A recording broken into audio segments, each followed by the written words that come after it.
Gehiegikeriak ezabatzeko ordua dela, legea aldatzeko garaia dela defendatu du Gasteizko alkateak, eta 7 proposamen eramango ditu berak legebiltzarrera. Hasteko, egoera irregularrean daudenek ez dezaten diru sarrerak bermatzeko errenta jaso. Hay ilegales que no han trabajado nunca, que acceden al sistema de RGI y que cobran un sueldo vitalicio.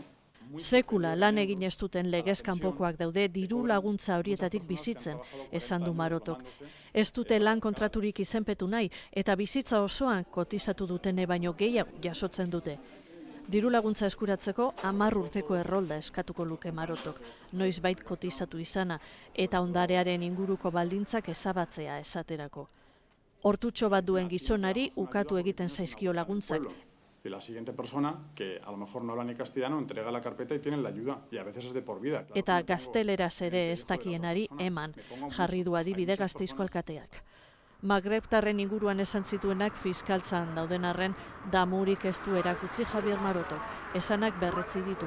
Diru laguntzen arazoa hor dagoela eta ezin direla begiak itxi, dio alkate popularrak.